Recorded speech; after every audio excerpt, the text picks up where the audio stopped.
ও আবু বকর, আপনি কি ঘুমান নাই? আবু বকর ডাক দিয়ে বলে, নবী, 6টা মাস আগে আপনি আমাকে বলেছিলেন আল্লাহ যেদিন হুকুম করবেন এই মক্কা ছেড়ে মদিনায় হিজরত করব। ও পয়গম্বর, 6টা মাস হয়ে গেল।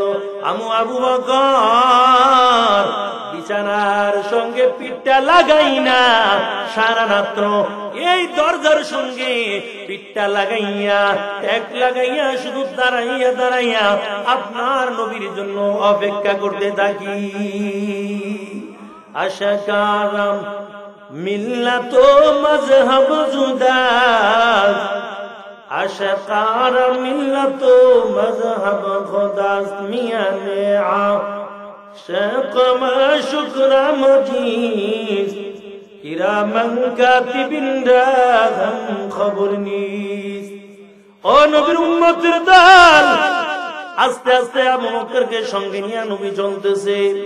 আল্লাহর পয়গম্বর মরুভূমি পথ দিয়ে চলতে আস্তে আস্তে করে হেঁটে ওই যে বড় একটা পাহাড়, যে পাহাড় হলো জাবালে সুর, কত বড় একটা পাহাড়। আবু বকরকে নিয়ে নবী পাহাড়ের গুহার মধ্যে ঢুকে গেল। ওই জাবালে সুর কত বড় পাহাড়, এই পাহাড়ের গুহার মধ্যে আশ্রয় নিল। হঠাৎ করে একদল মাকড়সা আইসা পুরা গুহার মুখটা বন্ধ করে দেয়। কিন্তু আবু বকরকে নিয়ে নবী যখন গুহার মধ্যে ঢুকে গেল, আবু বকর নজর দিয়া দেখে এই গুহার মধ্যে ছোট ছোট গর্ত দেখা যায়, কাঁধের মধ্যে একটা কাপড় ছিল। আবু বকর ওই কাপড়টা ছিঁড়ে টুকরা টুকরা করার পর গর্তের মুখগুলো বন্ধ করে দেয়। কিন্তু একটা গর্তের মুখ আর বন্ধ করতে পারে না, কারণ কাপড় নাই, কি দিয়ে বন্ধ করব? আর আবু বকরের কাছে কাপড় নাই।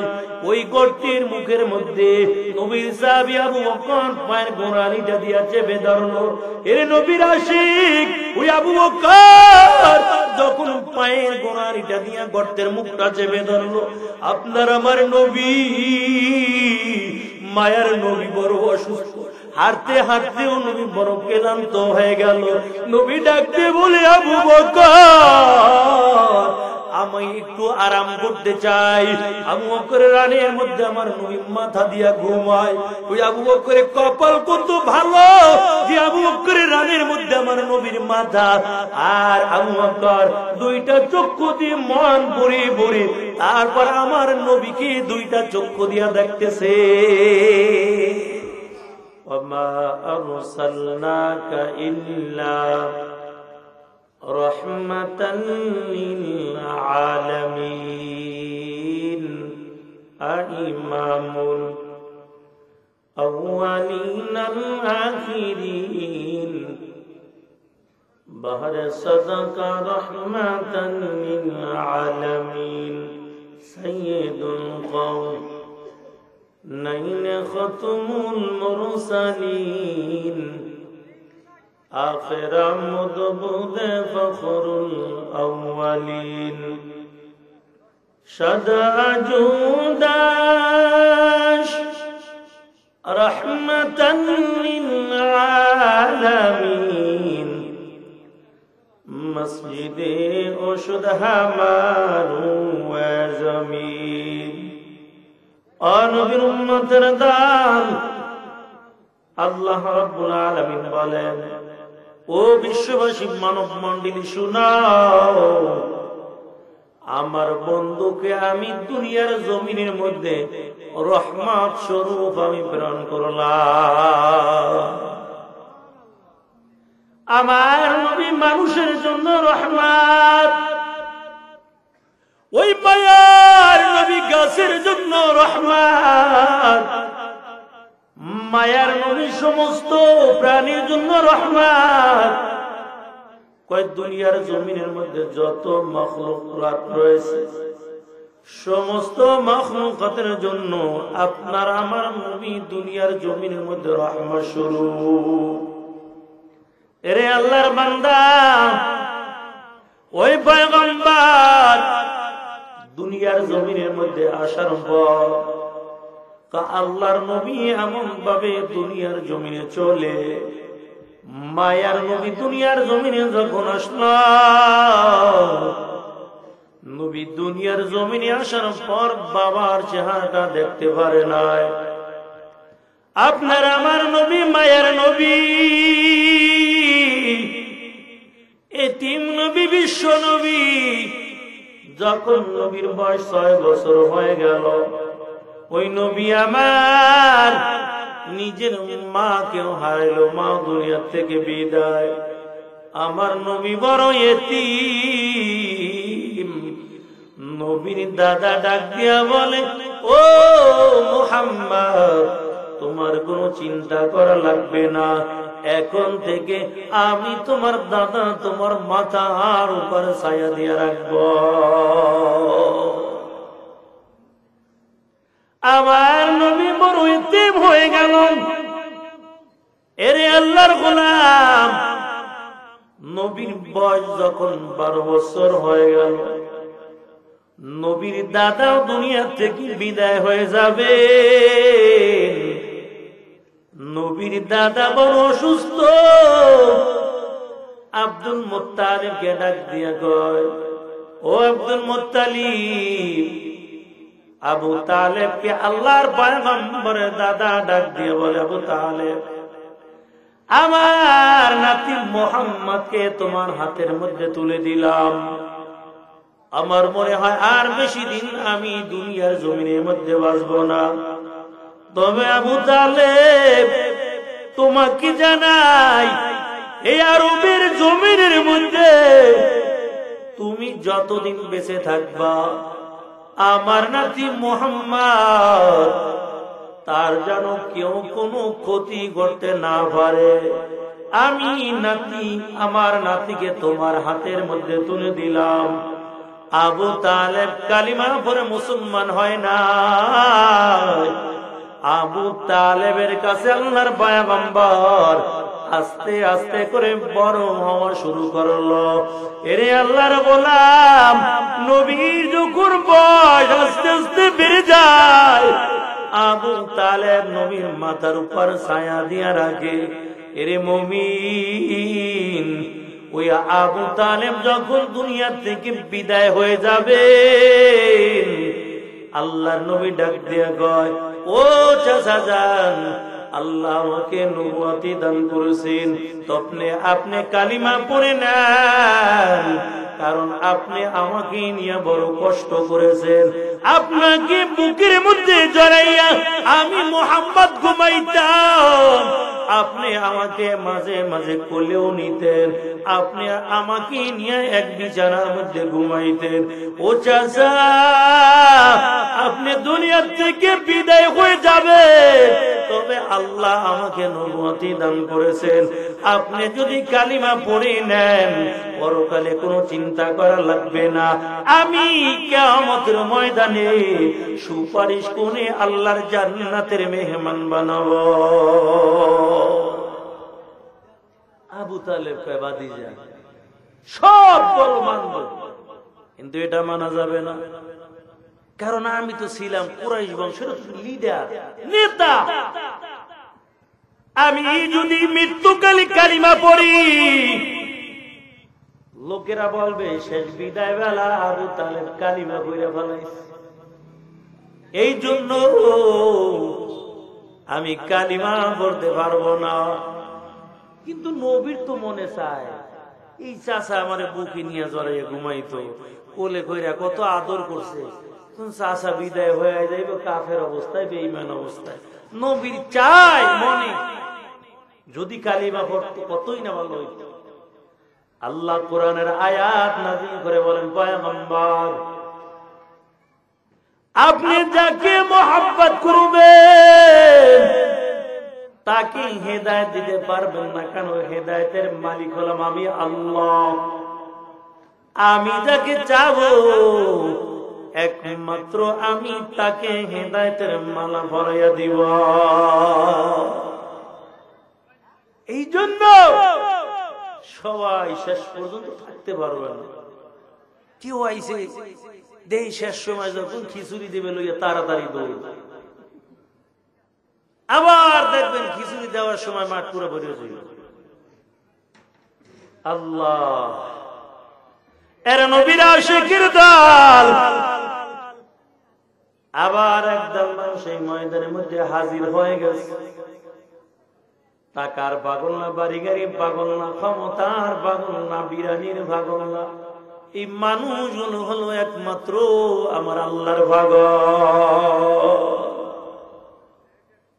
আল্লাহর নবী বলে, চাচা কেউ শুনবে না, আপনি আমার কানের সঙ্গে শুধু মুখটা লাগাইয়া আস্তে করে কালিমা পড়ে নেন।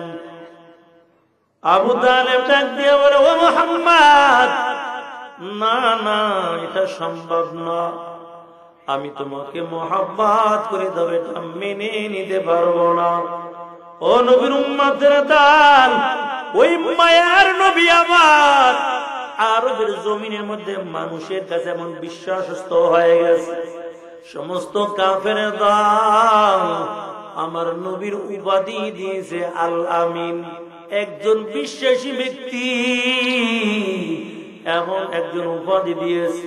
এরে আল্লাহর বান্দা, তবে নবী যখন কালিমার দাওয়াত দেয় তখন কাফের মুশরিক বেঈমানের মেজাজ গরম হয়ে যায়। আল্লাহর পয়গম্বর বড় একটা পাহাড়ের টিলায় উঠার পর সকল কাফেরদেরকে ডাকছে, আসো আমি আমার মনের একটা কথা বলতে চাই। কাফের লিডাররা চলে গেছে, দেখে মোহাম্মদ কি কয়, কি বলবো বলো।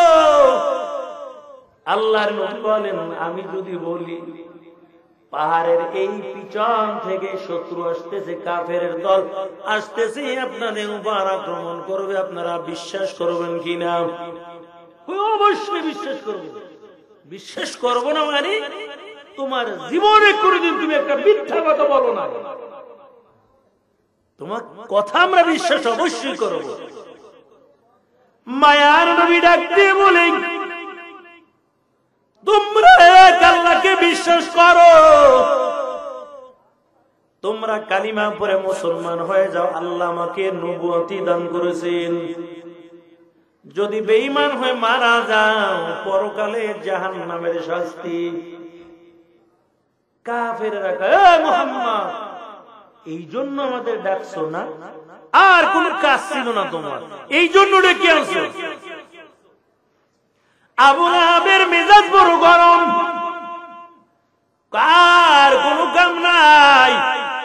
এই কথা বলার জন্য বুঝি তুমি ডাকছো, নবীকে বরদোয়া দিয়া চলে আস। নবীর মনটা মরম বেজার।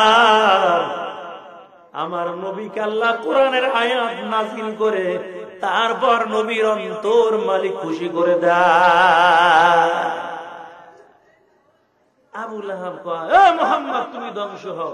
আল্লাহ বলেন, তাব্বাত ইয়াদা আবি লাহাবিন ওয়া তাব মা আগনা আনহু মালুহু ওয়া মা কাসাব সায়াসলা নারান যাতা লাহাব লাহাবিন ওয়া ইমরাতুহু হাম্মালাতাল হাতাব ফি জিদিহা হাবলুম মিন মাসাদ।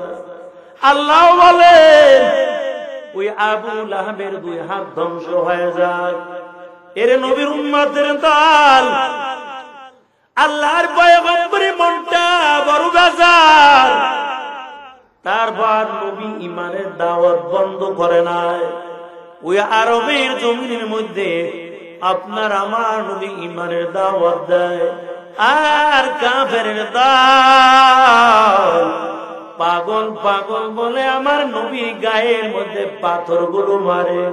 এর নবীর আশিকের দল, নবী ডাক দিয়ে বলি, ও কাফের দল, তবে শুনো, আমি পাগল না, আমার মুখের বাণী শুনে নাও।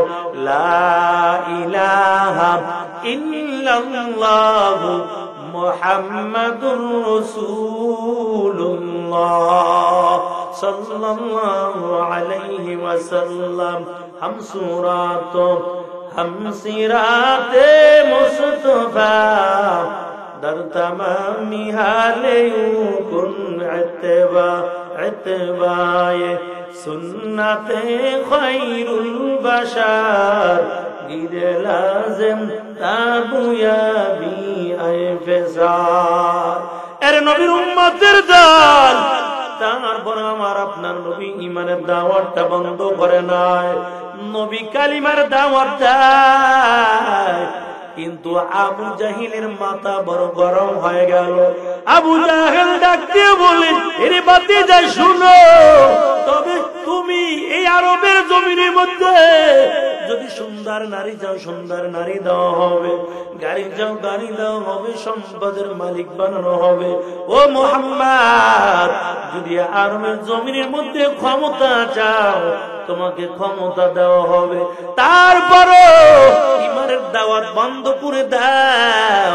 আল্লাহর নবী ডাক দিয়া বলে, ও চাচা যান, আমার হাতের মধ্যেও যদি আসমানের তারকাও এনে দেন, তারও বড় এক মুহূর্তের জন্য ঈমানের দাওয়াত বন্ধ করব না। কারণ আমি তো ক্ষমতা চাই না, আমি টাকার মালিক হতে চাই না। আমি যদি চাইতাম আরবের পাহাড় গুলো স্বর্ণ বানাইয়ে দিতে, কিন্তু নবী চায় না। না খাইয়া পেটের মধ্যে একটা দুইটা না তিনটা পাথর বেঁধে রাখছে। নবীজির খেদমতে আনাস রাদিয়াল্লাহু তাআলা দেখে খাবার নাই, নবী খাইলে আনাস খায়, নবী না খাইলে আনাস খায় না। নবীর সাহাবী আনাস রাদিয়াল্লাহু তাআলা এশার পরে বাড়ি চলে গেল। আনাসের মা ডাক দিয়ে বলে, আনাস বলো তুমি খাবার খাইছো কিনা? আনাস ডাক দিয়ে বলে, মা আমার নবী খাইলে আমি খাই, আমার নবী না খাইলে আমি খাই না। আবার একদিন আনাস বাড়ি যায়, আবার মা ডাক দিয়ে বলে, আনাস শুনো বলো তুমি খাবার খাইছো কিনা? আবার আনাস ডাক দিয়ে বলে, মা আমার নবী খাইলে আমি খাই, আমার নবী না খাইলে আমি খাই না।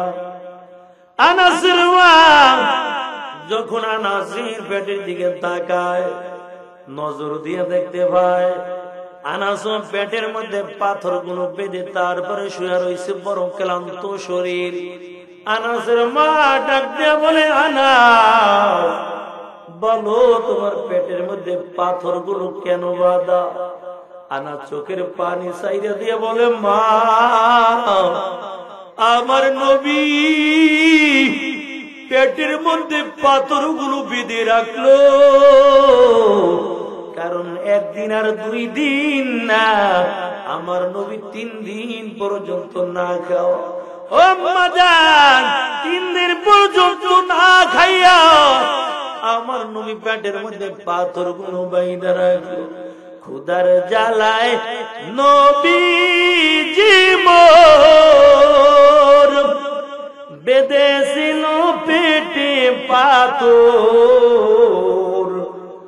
মাঝে মাঝে কাতর হয়ে পড়ে যেতেন জমিনে, নবী বিনে এ তরাবে পুলসিরাত মিজানে, নবী বিনে কে তরাবে পুলসিরাত মিজানে।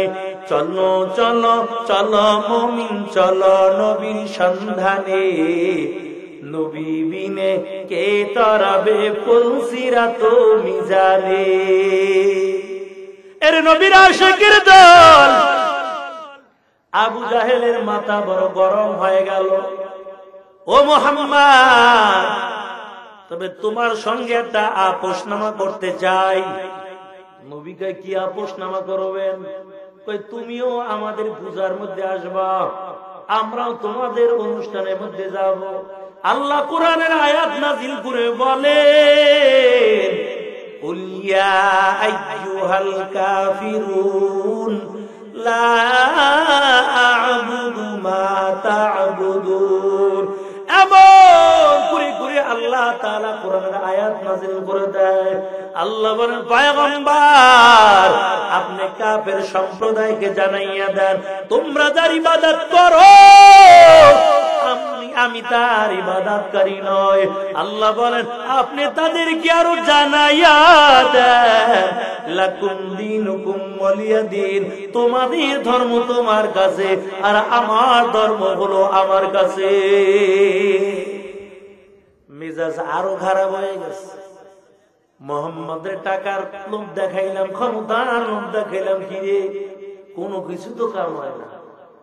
কি করা যায়? একটা গোল টেবিলে একটা বৈঠক করলো, বড় বড় নেতাদের ডাকলো, ডাক দিয়ে বলে, তোমাদের কি একটা বুদ্ধি করি কি করা যায়। কারণ মুহাম্মদ যখন কোরআন তেলাওয়াত করে তখন ঝাঁকে ঝাঁকে মানুষগুলো কালিমা পড়ে মুসলমান হয়ে যায়।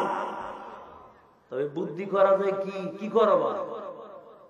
আবু জাহেল না কইল, এই শ্রোতার দল, কাল থেকে কেউ মুহাম্মাদের তেলাওয়াত শুনতে যাবে না, কারণ নবী যখন কালামের তেলাওয়াত শুরু করত কই বেঈমানের অন্তরের মধ্যে ধাক্কা লাগে যায়, মনে চাইতো এখন কালিমা বলি। এর নবীর উম্মতের দল আবু জাহেল সিদ্ধান্ত কইরা দিল, আর আগামীকাল থেকে কেউ কিন্তু নবীর তেলাওয়াত শুনতে যাবে না। উতবা সাহেব, এই সাবধান, কেউ কিন্তু যাইও না। ঠিক আছে। আবু জাহেল রাইতে ঘুমাইছে, শুধু ছটফট করতেছে, কিরে সো হইতে ঘুমায় না, কারণ প্রতিদিন নবী কোরআন তেলাওয়াত করে আর আমি তেলাওয়াত গুলো শুই না, যখন ঘুমাই এক চান্সে ঘুমাই পড়ে। আজকে নবীর তেলাওয়াত আমি শুনতে পাই না, এই জন্য কেমন জানি আমার মনটা ছটফট করে, ঘুম আসে না। নবীর বাড়ি আর আবু জাহেলের বাড়ি তো কাছাকাছি, যারা বাইতুল্লাহ গেছেন দেখছেন, আবু জাহেলের পুরো বাড়িটা বাথরুম বানাইছে, আর রাসূলের বাড়িটা পুরো ঘর হলো এখন লাইব্রেরি, কোরআন হাদিস রাখা। এর মুমিন আবু জাহেল বলল, আর কেউ কোরআন তেলাওয়াত শুনবা না, তবে যদিও দেখো কোরআন তেলাওয়াত ওই জায়গায় হট্টগোল সৃষ্টি করবা। وقال الذين كفروا لا تسمعوا لهذا القرآن والغوا فيه لعلكم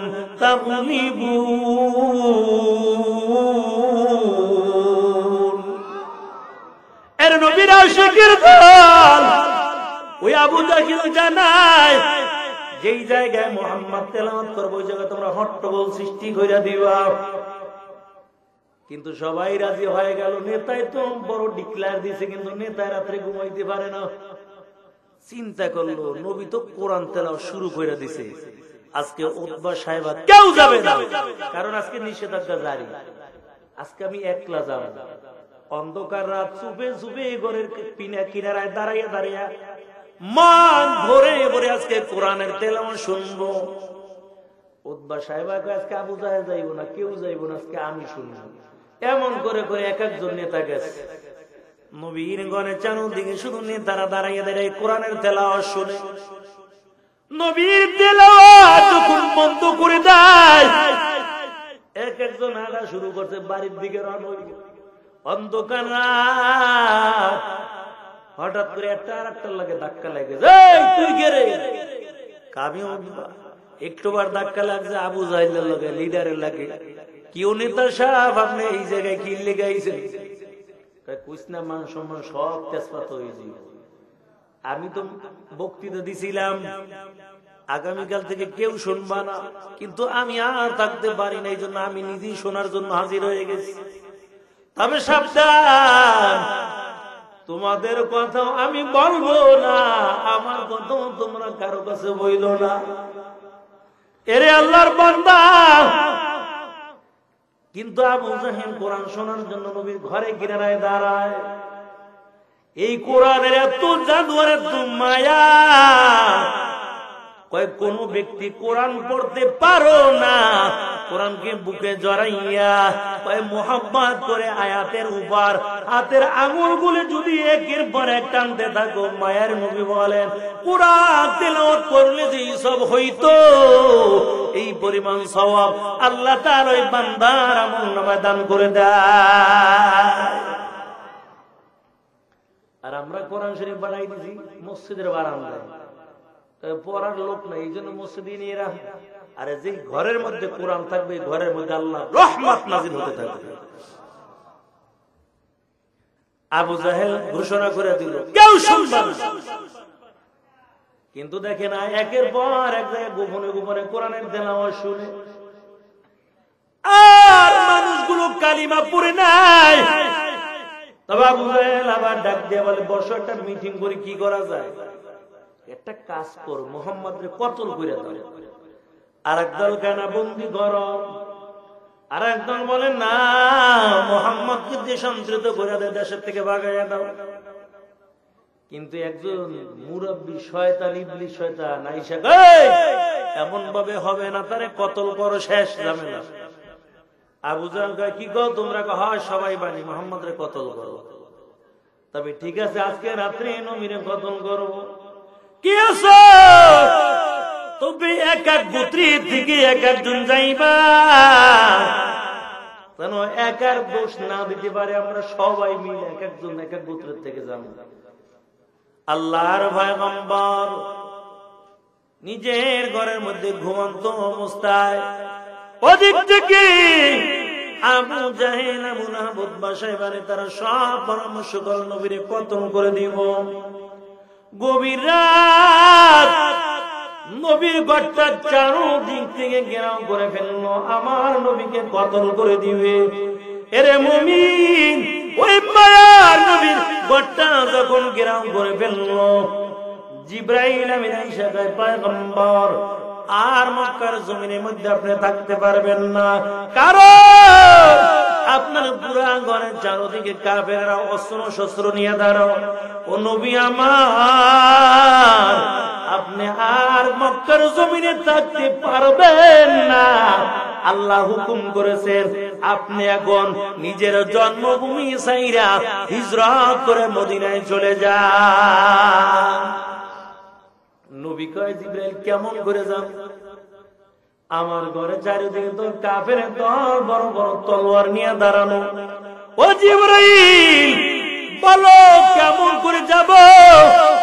জিবরাইল ডাক দিয়া বলে নবী আমার, আপনার কোনো চিন্তা করা লাগবে না, আপনি হাতের মুঠের মধ্যে এক মুষ্টি বালু নেন, এই কোরআনের আয়াতগুলো তেলাওয়াত করার পর এই বালুর মধ্যে দম করে ফু দিয়া বালুটা উপরের দিকে নিক্ষেপ করার দায়িত্ব হলো আপনার, আর এই বালু সমস্ত কাফের চোখের মধ্যে ঢুকাইয়া দেওয়ার দায়িত্ব হলো আমার আল্লাহ। আপনার চিন্তা নেই। নবী হাতের মুঠের মধ্যে এক মুষ্টি বালু নেয়, কোরআনের আয়াতগুলো যখন তেলাওয়াত করে নেয়, এই আয়াত তেলাওয়াত করে বালুর মধ্যে দম করে বালুটা উপরের দিকে ফালাইল। আল্লাহর কি কুদরত! বাতাসের মাধ্যমে বালু গুলো কাফের চোখের মধ্যে ঢুকে গেছে। এমন ব্যথা, অস্ত্র ধুয়ে এখন ধুয়ে দিয়ে চোখ ডলতেছে, চোখ ডলে। জিবরাইল কয় নবী আমার, ওদের অস্ত্র ফালাইয়া এখন দুই হাত দিয়ে চক্ষু ডলতেছে। ও নবী আমার, আপনার চিন্তা করা লাগবে না, ওদের সামনে থেকে এখন বের হয়ে যাবে, দুইটা চোখে ওরা আপনাকে দেখতে পারবে না। আল্লাহ ওদের চোখের মধ্যে পর্দা ফালাইছে। এর নবীর উম্মতের দল, আল্লাহর নবী ডাক দেয়া কয় আলী, আমি এখন গভীর রাত মক্কা থেকে এখন মদিনার দিকে হিজরত করব। এরে আলী, এই আরবের জমিনের মধ্যে বড় বড় কাফের নেতারাও আমার কাছে টাকা পয়সা গুলো আমানত রাখছে, কারণ তারা জানে আমি একজন বিশ্বাসী, তারাই উপাধি দিয়েছে আলামিন বলে। আর আমগো সমাজ যদি টাকা পয়সা যদি একজনের হাওলাত দেয়, আমানত তো দূরের কথা, টাকা হাওলাত দিছে, এই টাকা উঠাইতে জুতা 10 জোড়া কিনা লাগবে।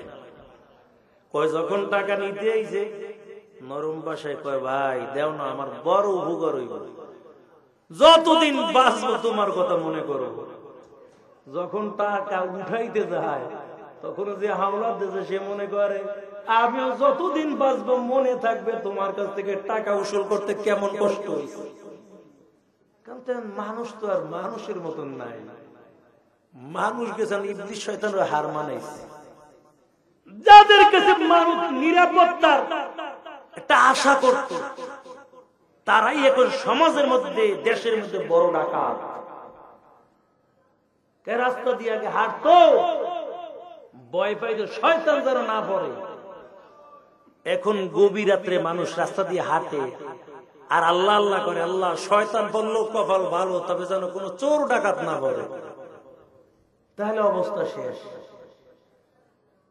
মানুষ সমাজে চলে, রাস্তাঘাটে গাড়ি চালায়, কয় আল্লাহ চালাইতে আছি, তারপর পুলিশের সামনে যেন না পড়ি, দরকার সিফা দিয়ে ঘুরে যাবো, পুলিশের সামনে যেন না পড়ি। কারণ পুলিশ হলো মানুষকে নিরাপত্তা দিবে। আজকে সেই পুলিশ ঘুষ খাইতে খাইতে মানুষ উপর জুলুম করতে করতে এমন পর্যায়ে চলে গেছে, যার কারণে মানুষের ভিতর থেকে ভালো জিনিসের আস্থা হারাইয়া ফেলেছে। এক ব্যক্তি অভাবে পড়ে গেছে, 1 লক্ষ টাকা লাগবে। হুজুর বুক আছে, সারা জীবন শুনছি আল্লাহর কাছে চাইলে বলে আল্লাহ দেয়, কার কাছে চামু? একটু সিধা চান্দের লোক ছিল, নামাজি ব্যক্তি, খুব ভালো মানুষ, আল্লাহর কাছেই চাই, দুনিয়ার মানুষের কাছে চাবো না। কেমনে চামু? একটা চিঠি লেখছে, আল্লাহ আমার 1 লক্ষ টাকা লাগবে। চিঠি লেখা কয়েন আল্লাহর কাছে চিঠি দিমু কিভাবে? বুদ্ধি একটা ফাটাইছি, একটা কবুতরে পাইছি বাইন্দে ছেড়ে দিল। তো কবুতর দইরা কবুতরের পায়ের মধ্যে চিঠিটা সুন্দর করে বাইন্দা ছেড়ে দিচ্ছে, যেন কবুতর উঠতে উঠতে যেয়ে পৌঁছাই দেয় আল্লাহর কাছে। আর চিঠির মধ্যে লেখা আল্লাহ আমার 1 লক্ষ টাকা লাগবে। কবুতর উঠতেছে উঠতেছে, কিন্তু যখন কবুতরে পায়ে চিঠি বাংলো, চিঠি যখন বাঁধতেছে তখন একজন পুলিশ দূরের থেকে দাঁড়াইয়ে দাঁড়িয়ে দেখতেছে। দেখা সন্দেহ জায়গা গেল, কি ব্যাপার? কবুতরে পায় কি বাংলো, আবার ছাইরা দিলে উঠতেছে। পুলিশ চিন্তা করলো যে না জানি কোন খারাপ ষড়যন্ত্র চলতেছে, গুলি কইরা পাখিটারে মাইরে ফেলাইছে। কবুতর যখন নিচে পড়লো, পায়ের চিলটা খুলছে, খুইলা এখন দেখতেছে লেখা আছে আল্লাহ আমি বড় অসহায়, আমার 1 লক্ষ টাকা লাগবে। এই পুলিশ চিঠিটা নিয়ে গেছে থানায়, ওসি সাহেবের কাছে দিয়েছে, স্যার দেখেন 1 লোক কবুতরের পায়ের মধ্যে কাগজে লেখছে আল্লাহ আমার 1 লক্ষ টাকা লাগবে, লিখে ছাইরা দিয়েছে। লোকটা বলে বড় বিপদে আছে। ওসি সাহেব কয় তাই নাকি? কহ কে কি আসো দেও, 10 টাকা 20 টাকা 500 টাকা দিয়া এই লোকটা যেহেতু মুসিবতের মধ্যে আছে, লোকটারে মুসিবত থেকে উদ্ধার করি। তাই টাকা তুলতে তুলতে মাশাআল্লাহ প্রায় 50,000 টাকা হয়ে গেছে।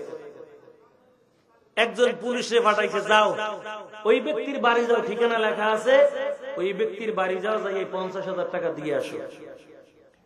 একজন পুলিশ তার বাড়ি চলে গেছে, 50,000 টাকা লইয়া যায়, ডাক দিছে বাসা আছো? হ্যাঁ আছি। পুলিশ দিকে ভয় পেয়ে গেছে, স্যার আমি। কয় তুমি অভাবে আছো, ধরো 50,000 টাকা দিয়ে গেলাম।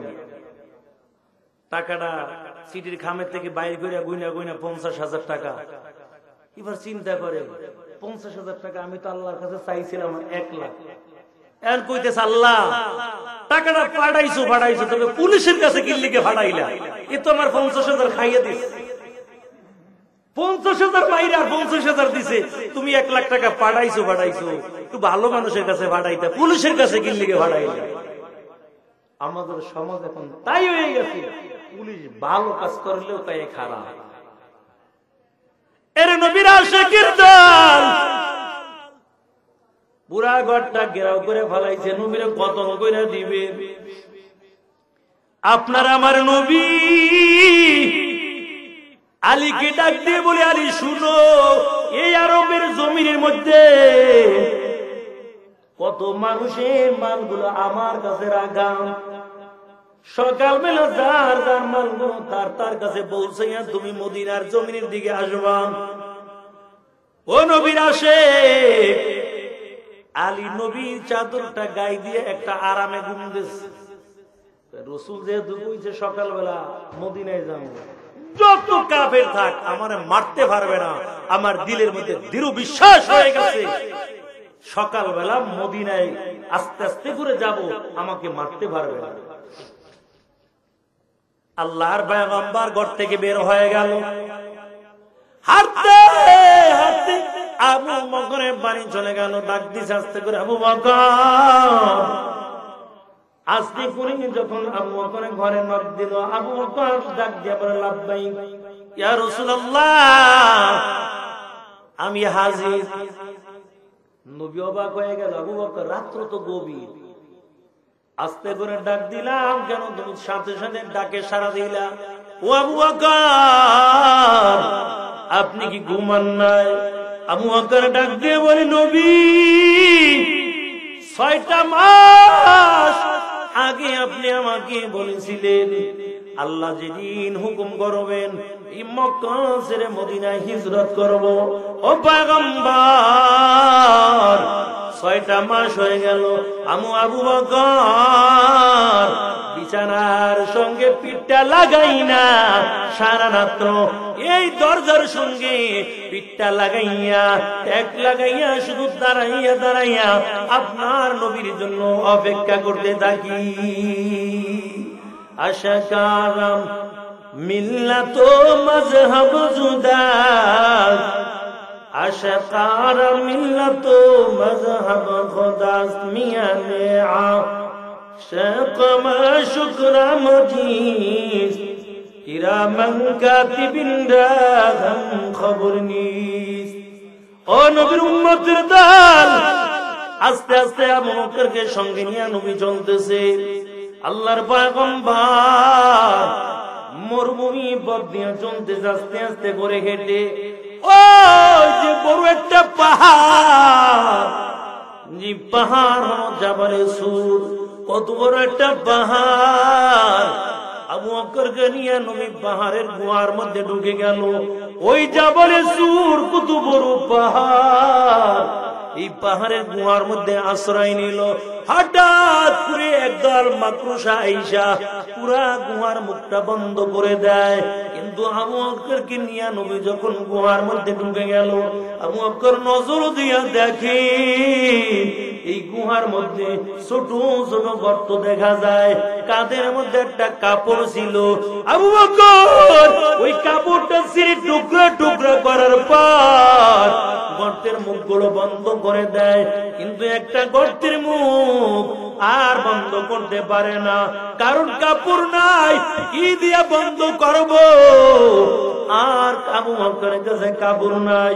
ওই গর্তের মুখের মধ্যে নবীর সাহাবী আবু বকর পায়ের গোড়ালিটা দিয়া চেপে ধরলো।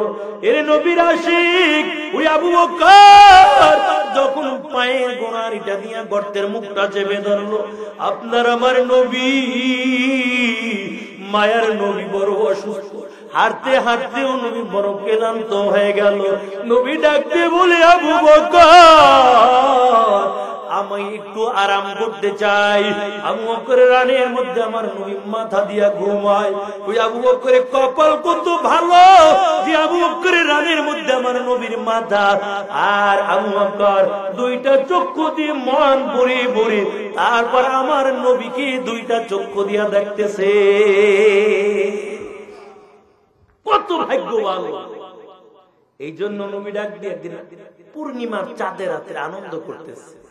আয়েশা আর রসুল, হঠাৎ করে রসুল আসমানের দিকে তাকায়, আয়েশা কত সুন্দর পূর্ণিমা রাত, কত তারকা। আয়েশা ডাক দেখে, রসুল আসমানে এত তারকা, কোটি কোটি তারকা। ও নবী এই তারকা বরাবর কি দুনিয়ায় কারো নেকি আছে কিনা? রাসূল কয় আছে। কার নেকি? আম্মা জান আয়েশা মনে করছেন আমার বাবা আবু বকরের কথাই বলবে। আল্লাহর পয়গম্বর ডাক দিয়ে কয়, আয়েশা এই আসমানের মধ্যে যত তারকা দেখো এর চেয়ে বেশি নেকি হলো হযরত ওমরের। আবু বকরের মনটা, ওমরের মন, আয়েশার মনটা বেজার হয়ে গেছে। কিরে আমার বাবা আবু বকরের কথা কইল না। কারণ সমস্ত নারীরা চায় স্বামী যেন তার শ্বশুর বাড়ি সুনাম করে, এটা নারীরা চায়। এখন আয়েশার মনটা বেজার। রাসূল বুঝা ফেলাইছে ওমরের কথা কইছে, এই জন্য তার আব্বার কথা আবু বকরের কথা বলি নাই, এই জন্য আয়েশার মনটা বেজার। নবী ডাক দেন কয়, ও আয়েশা ওমরের কথা বলার কারণে তোমার মনটা বেজার হয়ে গেছে। জানো তোমার আব্বা জান আবু বকরের নেকির পাল্লা কিয়ামতের ময়দানে কেমন ভারী হবে? তাম দুনিয়ার সমস্ত মানুষের নেকিগুলো যদি এক পাল্লায় দেওয়া হয়, আর আবু বকরের হিজরতের রাতে ওই যে জাবালে সুরের মধ্যে রাত্র কাটাইছে, এক রাত্রের নেকি আর এক পাল্লায় যদি রাখা হয়, আবু বকরের নেকির পাল্লা বেশি ভারী হয়ে যায়। এর নবীর আশিকির দল আবু বকরের রানের মধ্যে আমার রাসূলের মাথা দেওয়া, কিন্তু গর্তের ভিতর থেকে বারবার সাবাইসা আঘাত করে। আর বুঝতে চাই রে আবু বকর, একটু পায়ের গোড়ালিটা সরাইয়া দাও, আমি একটু মন ভরে ভরে একটু নবীকে দেখতে চাই। কিন্তু আবু বকর পায়ের গোড়ালি সরায় না, না জানি আমার নবীর উপর আক্রমণ চালায়। এই জন্য আবু বকর শক্ত করে পায়ের গোড়ালিটা দিয়া চেপে ধরলো। হঠাৎ করে সাপটা আবু বকরের পায়ের মধ্যে কামড় লাগায়। আবু বকরের পায়ের মধ্যে যখন বিষ ঢুকাইয়া দেয়, পুরো বিষের জ্বালায় আবু বকরের পুরো শরীরটা বড় কালো হয়ে গেল। আবু বকর চোখের পানি ছেড়ে দিয়া কাঁদে। হঠাৎ করে আমার নবীর ঘুমটা ভেঙে গেল। নবী তাকাইয়া দেখেন আবু বকর চোখের পানি ছেড়ে দিয়ে কান্না করতেছে। নবী ডাক দিয়ে বলে, আবু বকর না জানি তোমার বাড়ির কথা মনে পড়ে গেছে। ও আবু বকর বলো তুমি এমন ভাবে কেন কান্না করতেছো? আবু বকর ডাক দিয়ে বলে, পয়গম্বর আমার বাড়ির কথা মনে পড়ে নাই। ও নবী আমার, এই গর্তের ভিতর থেকে একটা সাপ আমাকে কামড় দিয়েছে। ও পয়গম্বর দেখেন আমার পুরো শরীরটা বিষের জ্বালায় কালো হয়ে গেছে। নবী ডাক দিয়ে বলে, আবু বকর পায়ের গোড়ালিটা সরাও। আর যখন পায়ের গোড়ালিটা সরাইয়া দেয়, আমার নবী একটু মুখের থেকে লালা নিয়ে যখন ওই জায়গায় লাগাইয়া দেয়, এক মুহূর্তের মধ্যে আবু বকরের শরীরের পুরা বিষ পানি হয়ে গেল।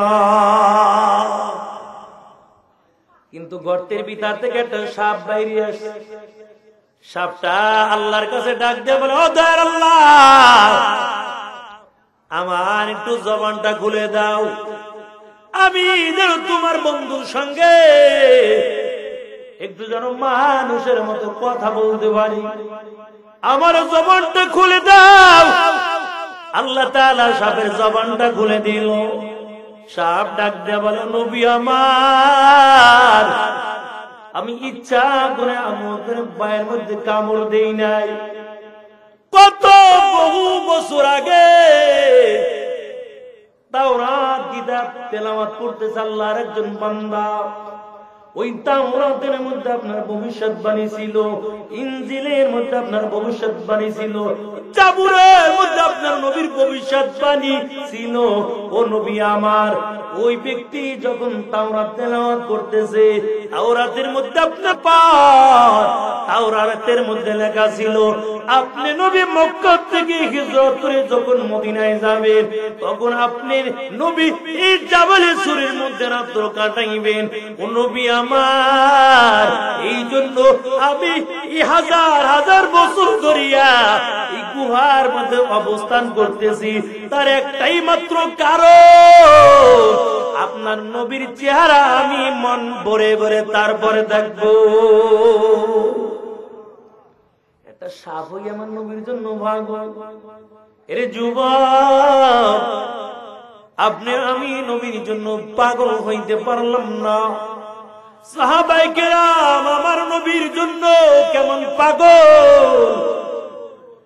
সাহাবায়ে কেরাম নিজের জীবন দেওয়ার জন্য তৈয়ার, নিজের ঘর বাড়ি টাকা পয়সা সব কিছু সারার জন্য বড় পাগল। তারপর আমার নবীর ভালোবাসা দিয়া সাহাবায়ে কেরামের দিলটা বড় ভরপুর। এর মুমিন, নবীর একজন সাহাবী হানজালা রাদিয়াল্লাহু তাআলা আনহু আমার নবীর জন্য কেমন পাগল। হানজালা আমার নবীর জন্য কেমন পাগল। বাসুর রাত, রাত্রবেলা বিবির সঙ্গে রাত্র যাপন করার পর ওই হানজালা ফরজ গোসল করার জন্য পানির কিনারে চলে যায়। হঠাৎ করে কানের মধ্যে একটা আওয়াজ, কে জানি মদিনার অলিতে গলিতে বলে যায় আমার নবী নাই, নবী নাই। নবী উহুদের ময়দানে নবী শহীদ হয়ে গেছে। হানজালার গোসল করি নাই। হানজালা জলদি করে কাপড়টা নিয়ে ঘরের কিনারায় দাঁড়ায়, বিবিকে ডাকতে বলে বিবি জলদি করে আমার এই কাপড়টা নাও আর আমার তলোয়ারটা দাও। এরে বিবি বলো আজকে কার মায়ায় গোসল করবো? আমার নবী নাকি উহুদের ময়দানে শহীদ হয়ে গেছে। বলো আমি কার মায়ায় আজকে বেঁচে থাকবো? এরে বিবি এই কাপড়টা নিয়ে আমার তরোয়ালটা দাও। হানজালার বিবি ডাক দিয়ে বলে ও স্বামী আমার, আপনার উপর গোসল ফরজ ছিল, আপনি গোসল করলেন না কেন? আপনি বিনা গোসলে আপনি যুদ্ধের ময়দানে যাবেন। ও স্বামী আমার, আপনি একটু ঘরের মধ্যে আসেন। হানজালা ডাক দিয়া বলে বিবি ঘরের মধ্যে আসার সুযোগ নাই, কারণ আমি কার মায়ায় করে আমি বেঁচে থাকবো? এরে বিবি আমার নবী নাকি নাই? আমার নবীকে ওই কাফের দল উহুদের ময়দানে কতল করে দিয়েছে। হানজালার বিবি ডেকে ডেকে বলে ও স্বামী আমার, আপনাকে আমি যুদ্ধের ময়দানে যেতেও বাধা দিব না, তবে আমার চক্ষু দিয়া একটু মনটা ভরে ভরে দেখতে চাই, কারণ আমার দিলে সাক্ষী দেয় আপনি উহুদের যুদ্ধের ময়দানে চলে যাবেন, আর যদি দুনিয়ার জমিনে আপনার সঙ্গে দেখা হবে না। এই জন্য আমি একটু মনটা ভরে আপনাকে দেখতে চাই। তার একমাত্র কারণ কিয়ামতের ময়দানে কোটি কোটি মানুষের মধ্যে হইতে আমার স্বামী হানজালাকে যেন আমি খুঁজে বের করতে পারি। আপনাকে আমি যুদ্ধের ময়দানে যেতে নিষেধ করব না। ও স্বামী আমার, এই জন্য একটা বার একটু ঘরের মধ্যে আসে। হানজালা ডাক দিয়ে বলে বিবি ঘরের মধ্যে আসার সুযোগ নাই, যদি আমার মালিক কবুল করে নেয় ওই জান্নাতের মধ্যে আল্লাহ পরিচয় করাইয়া দিবে। এরে বিবি জলদি করে আমার তলোয়ারটা দাও। হানজালা তলোয়ার নিয়ে যুদ্ধের ময়দানে চলে গেল। এরে মুমিন, ওই কাফেরের মোকাবেলায় হানজালাও যুদ্ধ করতেছে। যুদ্ধ করতে করতে হানজালা দুনিয়া থেকে বিদায় হয়ে গেল। হানজালা শাহাদাত বরণ করে ওই জান্নাতের মেহমান হয়ে গেল।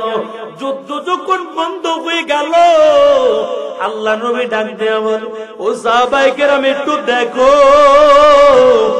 আমার কোন কোন সাহাবী দুনিয়া থেকে বিদায় হয়ে গেছে, তাদের গোসল দিবা না, তাদের লাশগুলো একত্রিত করো, কারণ তাদের গোসল দেওয়ার দরকার নাই।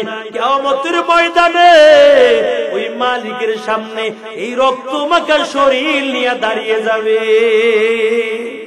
এই জন্য তাদের গোসল দিও না। 68 জন সাহাবায়ে কেরামের লাশ একত্রিত করলো। ও পয়গম্বর, এই 68 জন সাহাবায়ে কেরামের লাশ উহুদের ময়দানে পাইলাম। আমার নবী ডাক দিয়া বলে, ও সাহাবীরা, আরো 2টা লাশ এই উহুদের ময়দানের মধ্যে খুঁজো পাইবা, কারণ আমি স্বপ্নের মাধ্যমে দেখলাম 70টা উট আল্লাহ রাস্তায় কুরবান করলাম, যার কারণে আমার বুঝতে বাকি নাই, আমার 70 জন সাহাবী উহুদের ময়দানে শহীদ হইয়া আল্লাহর জান্নাতের মেহমান হয়ে যাবে। সাহাবায়ে কেরাম বাকি লাশগুলো খুঁজতেছে, খুঁজতে খুঁজতে ময়দানে এক কোনায় দেখে একটা হাত কাটা পড়ে আছে। আবার ময়দানের আনা কোনায় খুঁজে দেখতে পায় একটা কান পড়ে আছে, এক জায়গায় একটা পা পড়ে আছে। আবার বুকটা ফাইরা কলিজাটা বের করে চাবাইয়া চাবাইয়া নিচে ফালাইয়া রাখছে। সব টুকরা টুকরা গুলো আমার নবীর কাছে হাজির করা হলো। নবী দেখে চোখের পানি ছেড়ে দিয়া কাঁদে, আর ডাক দিয়ে বলে, সাহাবায়ে কেরাম, এটা অন্য কারো লাশ না, এটা হলো আমার চাচা আমির হামজার লাশ। ও কাফের দল, কেমন করে তোমরা পারলা এমন করে একটা মানুষের কতল করে টুকরা টুকরা করে তারপর বিভিন্ন জায়গায় ফালাই? শুধু তাই নাই, বুকটা ফাইরা কলিজা বের করে তারপর চিবাইয়া চিবাইয়া খাইছে। এরে আল্লাহর বান্দা, আমার নবী ডাক দিয়া মনে, সাহাবীরা দেখো 69টা লাশ উহুদের ময়দানে পাইলাম, আরো একটা লাশ খুঁজো। উহুদের ময়দানে আরো একটা লাশ বাকি রয়েছে। এরে আল্লাহর বান্দা, হঠাৎ করে একটা দূরে থেকে একজন মহিলা আমার মায়ার নবীর দিকে এমন ভাবে দৌড়ায় আর ডাক দিয়া বলে, নবী আমার, সকল সাহাবীদেরকে বিনা গোসলে আপনি কবর দিবেন। ও পয়গম্বর, তবে হামজালাকে আপনি বিনা গোসলে কবর দিয়েন না। আমার নবী ডাক দিয়ে বলে, ভালো হামজালা, তোমার কি হয়? ওই মহিলা ডাক দিয়ে বলো, নবী আমার, হামজালা হলো আমার স্বামী।